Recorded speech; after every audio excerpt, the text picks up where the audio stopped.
Et bonjour tout le monde et bienvenue pour un nouvel épisode de tutoriel. Du coup, aujourd'hui on va avoir un nouveau look, donc toujours dans le cadre de la Saint-Valentin, enfin même si on peut vraiment l'utiliser même hors Saint-Valentin sans problème pour n'importe quel rendez-vous galant d'ailleurs. Donc on va voir comment créer un look séducteur. Donc on va vraiment jouer sur le côté yeux parce que du coup c'est vraiment sur là qu'on veut s'axer si on veut séduire parce que quand on a un rendez-vous avec quelqu'un, on regarde dans les yeux en général. Enfin, en tout cas, c'est ce que je fais, j'espère pour vous. Donc, pour commencer, on va préparer la peau parce que c'est toujours la première étape qui est vraiment très très importante.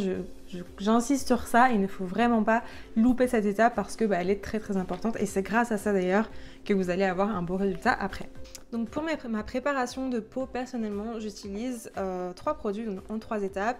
D'abord, j'utilise une eau tonique, ensuite une huile parce que j'ai la peau très sèche et déshydratée, et ensuite une crème pour emprisonner le tout. Pour la petite précision, si vous avez dépassé le seuil des 30 ans ou si vous avez la peau vraiment très très déshydratée, c'est conseillé quand même de mettre un petit contour des yeux parce que c'est une zone qui va vraiment marquer, surtout au niveau du maquillage. Donc ensuite que j'ai fait avoir fait ma préparation, je passe à la base. Donc pourquoi on utilise une base même si on a bien hydraté sa peau avant? Parce que tout simplement c'est un produit qui est fait pour ça, qui est fait pour créer cette barrière, et la crème forcément elle va être absorbée par votre peau au bout d'un moment, donc il n'y aura plus vraiment de barrière. Donc j'utilise une base de chez Make Up For Ever, une base hydratante, mais bien sûr si vous avez une autre condition de peau, tout simplement adaptez la base à votre peau. Juste petite précision pour la base, c'est important de mettre vraiment une couche assez fine parce que si vous mettez une couche trop épaisse, ça risque de faire des peluches après et de cacher tout votre teint. Donc comme on dit, laissez-moi, vaut mieux y aller petit à petit qu'en mettre trop et après c'est trop tard. Donc une fois que j'ai fait ça, je vais passer à mon fond de teint. Donc j'utilise le Make Up For Ever, le tenseur, donc ils l'ont changé, maintenant c'est le Reboot. En tout cas c'est un fond de teint qui est très hydratant, donc parfait pour les peaux sèches. Je vais pas faire de correction couleur avant, même si je suis très rouge, parce que je vais vraiment vouloir travailler un peu plus sur mon teint après, en fait, en contouring. Donc j'ai vraiment une base assez légère. Je vais quand même passer un petit coup de correcteur couleur sur mes cernes parce que l'anti-cerne que j'utilise n'est pas hyper couvrant. Mais si vous avez un anti-cerne couvrant comme le Tarte par exemple, franchement il n'y a pas besoin de faire cette étape. Voilà, alors maintenant que j'ai fait tout ça, je vais pouvoir passer à mon anti-cerne. Donc j'utilise pareil le Make Up For Ever, celui-là c'est le HD. Donc c'est un anti-cerne hyper crémeux qui est très lumineux. Mais voilà, moi j'utilise ça parce que j'ai une peau qui est assez sèche. Mais si vous avez une peau plutôt grasse ou au bord du latte, vous pouvez aussi utiliser un truc un petit peu plus couvrant et plus mat. Donc pour l'anti-cerne, j'en mets juste en fait au coin interne et au coin externe. Pourquoi j'en mets pas de partout? Parce que je trouve qu'en fait quand j'en mets de partout, ça fait trop de matière. Et alors que juste comme ça en fait ça suffit parce que finalement je vais rejoindre les deux. Donc voilà. Je vais aussi en mettre sur ma paupière mobile. Pourquoi? Parce que en fait ça va me servir de base pour le travail de fard à paupières. En fait il y en a beaucoup qui pensent qu'il faut absolument mettre une base alors que l'anti-cerne suffit très bien. En fait la base c'est vraiment un produit qu'ils ont inventé pour le marketing quoi, on va dire. Après je dis pas ça sert beaucoup, mais si vous avez pas si vous préférez faire avec la base parce que c'est un produit qui sèche par lui-même en général, c'est une question de préférence. Mais en tout cas si vous utilisez un anti-cerne, il faut juste le poudrer et ça agit exactement de la même façon qu'une base. Voilà, donc après avoir appliqué mon anti-cerne, je vais passer maintenant au contouring crème parce que moi j'utilise toujours du contouring crème vu que j'ai la peau sèche, et je vais juste en fait appliquer le plus gros sur les zones où je veux contourer quoi. Hop. Donc c'est souvent en fait une forme de 3. Hop, un peu comme ça, 3 travioles quoi. Et de l'autre côté aussi, et après on peut aussi y aller sur le nez si vous voulez. Hop. Par contre, pour les mesures, parce que forcément si on dépasse une certaine mesure, ça peut faire vite catastrophe. Donc en tout cas pour les joues, il ne faut vraiment pas dépasser le bas de la commissure de la bouche. Si vous allez trop bas, en fait, ça risque de faire descendre votre visage. Moi j'ai un petit front aussi, donc je ne vais pas vraiment en mettre ici, mais pour celles qui ont un grand front, on peut aussi en mettre ici pour réchauffer un petit peu et pour le faire paraître plus petit. Donc j'ai décidé d'en mettre un petit peu sur le nez aussi. Et pour dégrader tout ça, en fait, rien de plus simple, je vais juste prendre un tout petit peu de mon fond de teint pour humidifier mon pinceau, donc avec le pinceau qui m'a servi pour étaler mon fond de teint. Et là je vais juste en fait dégrader tout simplement, et ça va vraiment tout seul. C'est hyper facile et hyper rapide. Et une fois que j'ai fait mon visage, je vais passer au nez. Donc pour mon nez, j'utilise juste mon pinceau anti-cerne vu qu'il est plus petit, donc plus facile à dégrader en fait pour le nez. Hop. Et pour le blush, moi j'utilisais toujours des blushs crème déjà, de 1, parce que j'ai la peau sèche, parce que c'est plus lumineux, c'est plus naturel. Mais je veux un blush aussi qui se rapproche un petit peu de la couleur, de l'ambiance que je vais mettre en fait, qui est rouge, qui va avec ma tenue. Du coup je vais utiliser un rouge à lèvres.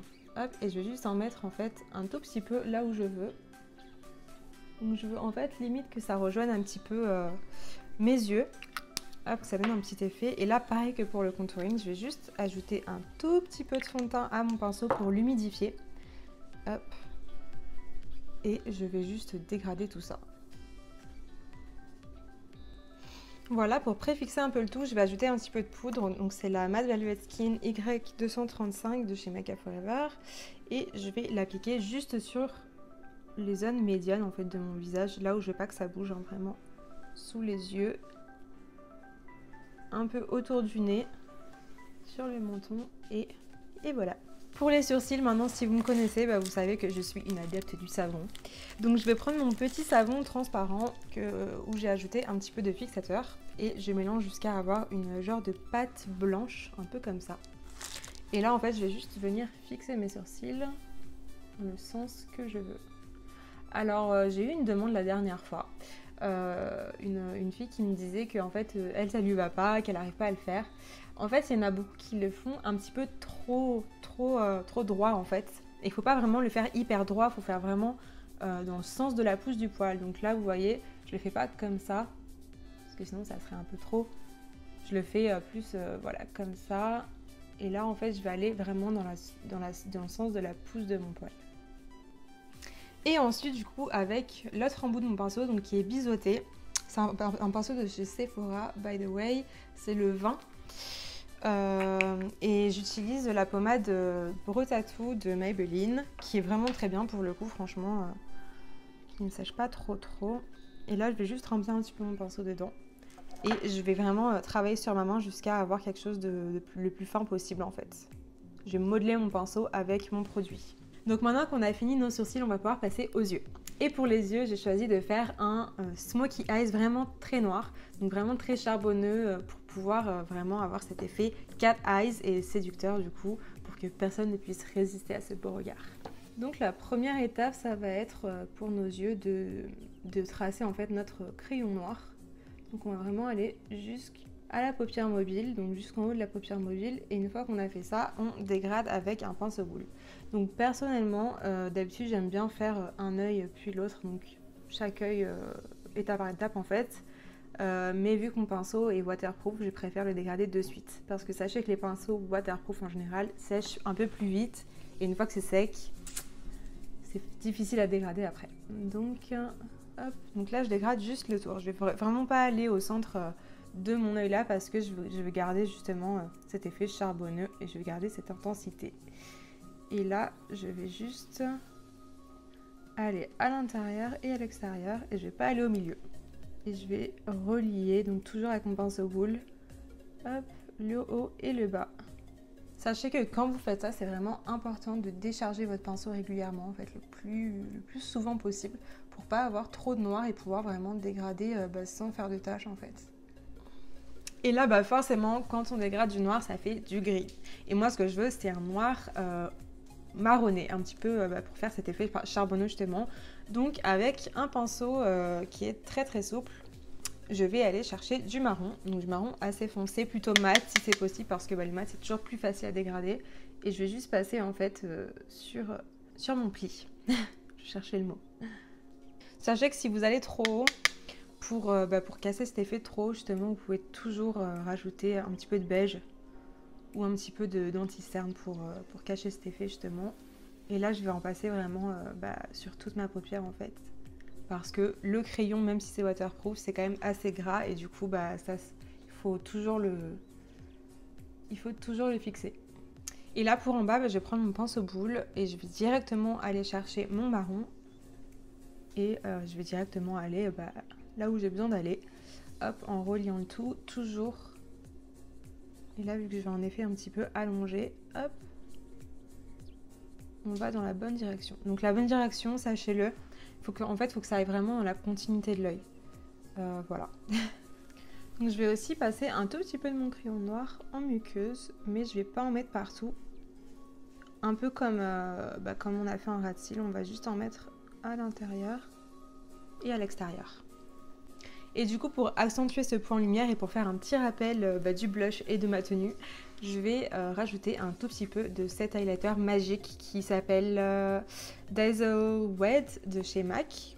Hop, et je vais directement l'appliquer avec mon pinceau boule. Hop, sur le milieu. Et ensuite pour la touche finale de mes yeux, donc je vais rajouter du fard à paupières noires pour vraiment avoir cet effet intense autour de l'œil. Donc avec un tout petit pinceau, je vais prendre un petit peu de noir juste sur un côté.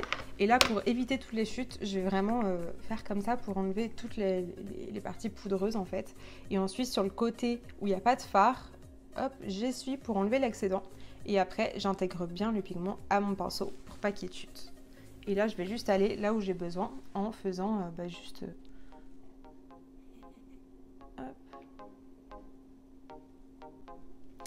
Alors du coup, donc j'ai juste rajouté un peu plus de rouge en bas en fait, et j'ai aussi mis du noir du coup autour de mes yeux. Donc une fois qu'on a fait ça, on va pouvoir nettoyer un petit peu autour. Donc si on a débordé un petit peu, moi j'ai une petite astuce, c'est de mettre un tout petit peu d'anti-cerne donc sur la main, vraiment très légèrement. Et là on va juste venir avec notre pinceau anti-cerne. On va tremper un peu dans le produit qu'on a juste prélevé. Et là, on va juste aller nettoyer autour, en fait. Pour avoir vraiment quelque chose de propre et de net. Au cas où on a fait des chutes, des petites chutes. Hop. Et voilà, on fait ça. Même, on peut aller un petit peu au-dessus. Enfin, vraiment, voilà, on va nettoyer, en fait. Et la touche finale, donc une fois qu'on a fait tout ça, on va juste rajouter un tout petit peu de point lumière sur l'arcade pour donner un petit peu de volume à tout ça. Et un petit peu de brillance parce qu'on aime ça, on aime toujours ça. Et donc maintenant on va pouvoir passer au mascara et on aura fini avec les yeux.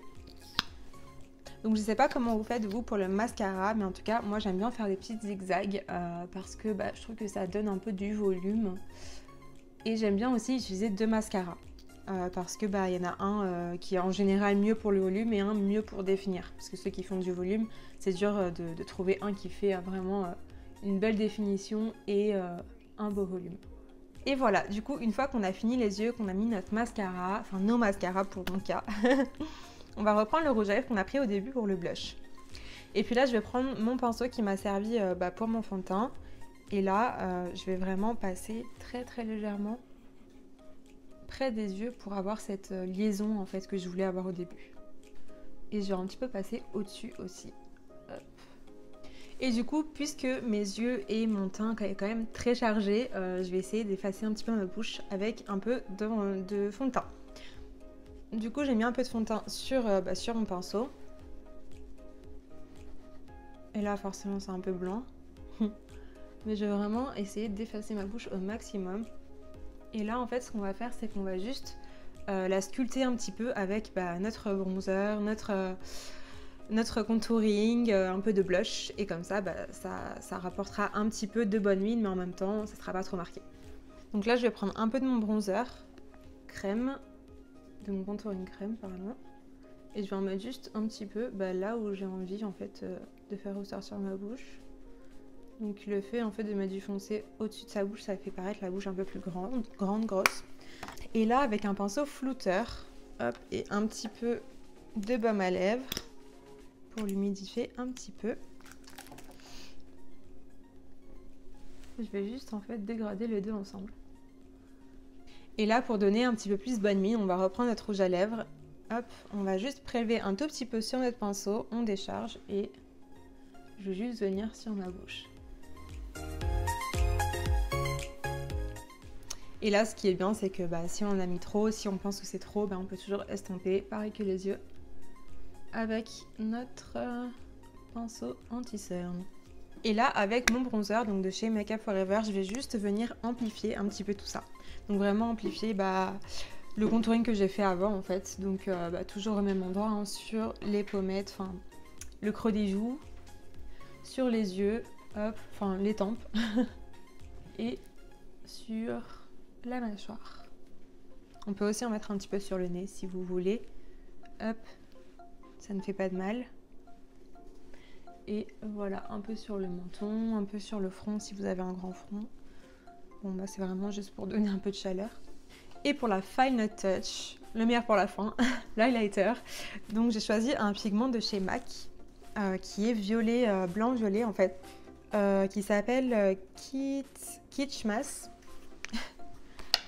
Je n'ai jamais compris les noms qui donnent au maquillage, je ne comprends pas d'où ils sortent ça. Enfin bref.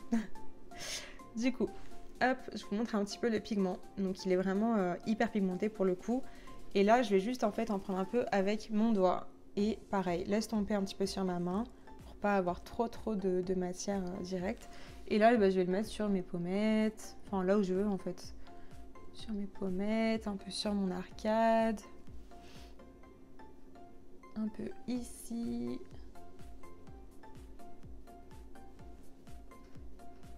Après, si vous avez un pinceau, vous pouvez aussi l'utiliser.